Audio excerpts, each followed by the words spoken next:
Star Wars The Acolyte has officially been canceled at Disney Plus. Yes, I know I'm late to the game a little bit on this story, but I still wanted to talk about it because it could be a sign. Cause I've been living life right like I could just die any minute. Don't pull right down the side. Hi everyone, my name is Jacob Berry. Welcome to the StudioJake vidcast where I talk about all things pop culture. Be sure to like, share, and subscribe. Don't forget to ring that little bell if you're watching on YouTube so you get notifications when I post a new video, and consider becoming a channel member. To my shock, surprise, probably to everyone's, The Acolyte has officially been canceled by Disney. It will no longer appear on the Lucasfilm slate, and I think that's a good thing. It was a terrible show. You can read my review of it at StudioJakeMedia.com. Just search The Acolyte. Also, consider signing up there. It's free, no ads. All right, so anyway, Star Wars The Acolyte being canceled. This is according to piratesandprincesses.net. It seems that Disney's latest Star Wars show, The Acolyte, will not be getting a second season, according to Deadline. Deadline reports that sources have told them that Disney has decided not to renew the controversial Star Wars show. The story of The Acolyte will not continue, with Lucasfilm opting not to proceed with a second season of the Star Wars offshoot. Sources tell Deadline, why is it not being renewed for more seasons? While many will decry the haters as the reason for its ending, the reality is likely the show's poor viewership. It was one of the lowest performing Star Wars shows for Disney Plus. The Acolyte only made Nielsen's top 10 list for half of the episodes, and only one of them was the show's final half.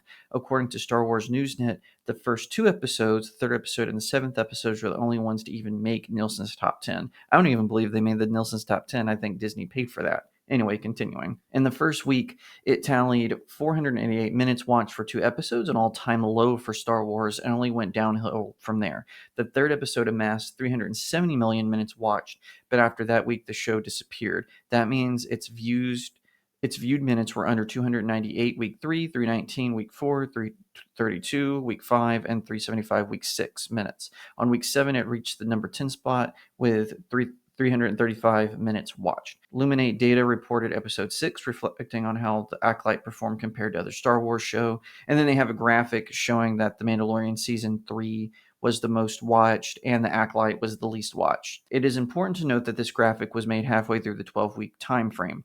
However, the data shows The Acolyte trailing far behind other Disney shows, especially Ahsoka and Andor, which previously held the lowest viewership numbers. I would assume the trend continued, as about a month after the show ended, a 12-week time frame, it has not been renewed. Showrunner Leslie Headland created the show, and then it has the cast list. Of course, Disney has not made any official announcement at this time, so it's just coming from sources for now. All right, so I think this is true. I think this report is real. There is a shift coming at Disney. You can see it with Marvel, how they're suddenly changing directions for the upcoming phases. You can see it in the shift in Pixar content. You can see it in Disney's own shift. Now, does this mean that every single woke project is going to get canceled? Does this mean Kathleen Kennedy is going to be fired finally from the head of Lucasfilms? No, that doesn't mean any of that, but it does mean there's at least a shift of Disney where they realize that some of this content isn't working. That's why they've had terrible box office returns. They've had all-time lows. Their subscribership on Disney Plus is in the toilet. It would make sense. And this show was probably an easy one to cancel because it was getting bad publicity right out of the gate. One of the stars didn't even know basic Star Wars facts, like who blew up the Death Star. One of the stars did this terrible dance video that was in black and white for some reason. And also, not to mention, Leslie Headland is the acolyte, if you will, of Harvey Weinstein. She worked as his personal assistant.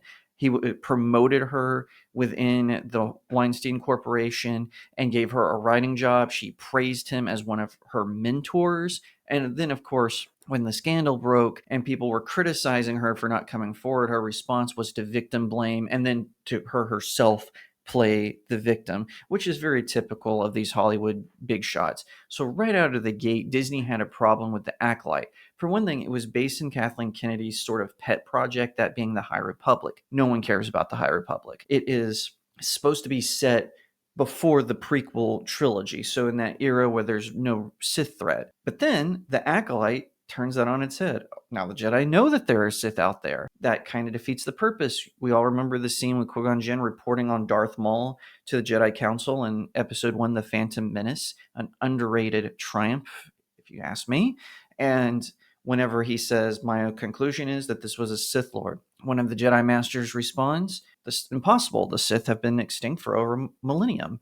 And so now you're going to tell us that certain Jedi knew that the Sith were still around and certain ones didn't? That's a huge canon violation of it. And of course, they have to give Darth Plagueis a little cameo and all this. It was just a ridiculous attempt at deconstructing the Jedi, who are supposed to be these heroes. They're supposed to be larger than life. And that doesn't mean you can't make a show about a Jedi who has gone rogue. Certainly George Lucas did that with Count Dooku, but it's in the way you tell it.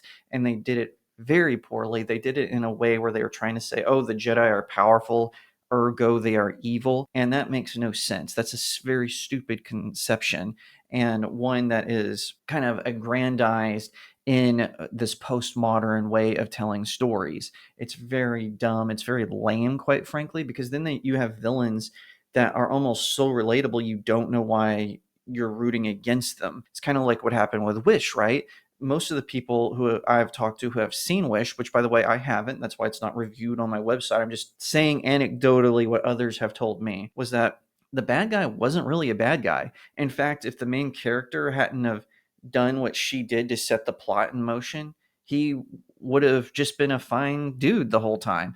But basically, from what I understand, is the king of this land and Wish, he collects everyone's wishes, but he only grants a few.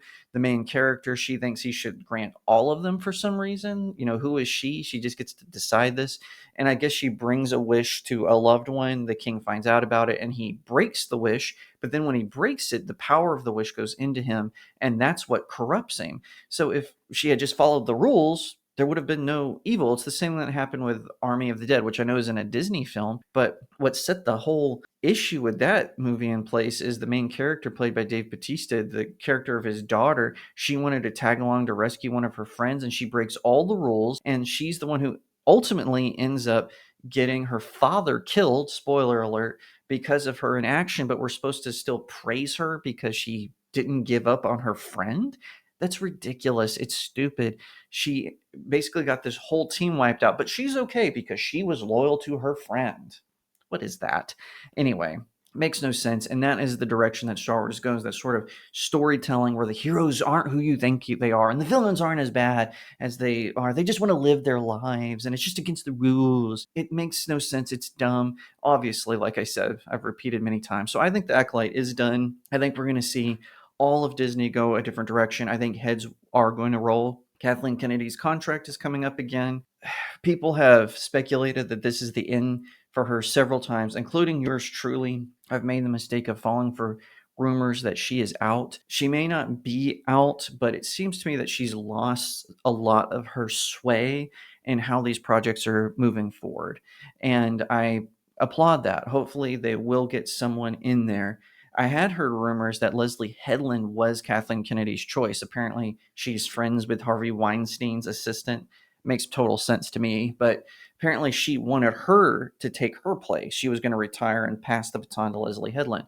Well, now she can't do that because no one likes Leslie Headland. Who else is she going to give it to? Phoebe Waller-Bridge? Well, no one likes her now after the Indiana Jones and the Dial of Destiny debacle. She's left in a kingdom with no subjects right now. All of the people within the kingdom, they're loyal to other people. You've got your Lucas loyalists, you've got Team Favreau over here. And it seems like Kathleen Kennedy, she scored a victory when she won Dave Filoni over to her side. But it just seems to me like it's not going to go the way she wants it to. But I don't know. She could get another renewal. She could just be basically a figurehead at this point, and that there are actually real people involved who are making it. I don't know if that's true or not, but whatever the case may be, the Acolyte is canceled. Star Wars fans can rejoice for this small victory, and hopefully someone will come along to get this franchise back on track. If you liked that video, be sure to give it a thumbs up, share it out to all your friends, leave me a comment on what you think, and subscribe. If you're watching on YouTube, ring that little bell so you get notifications whenever I post a new video, and consider becoming a channel member where you get all kinds of perks. perks. If you don't want to support me on big tech, no worries. Across all platforms, you can click on the link to my locals community. It's in the description of the video. You can support me there by sending me tips for the articles I post or becoming a monthly subscriber. Either way, it helps me and it helps other indie creators. Or you consider picking up one of my novels. My newest one, Blessed Child, as you can see right here, is available on Amazon in hardcover, paperback, and ebook edition. Once again, thank you so much for watching, and I'll see you next time right here on Studio Jake.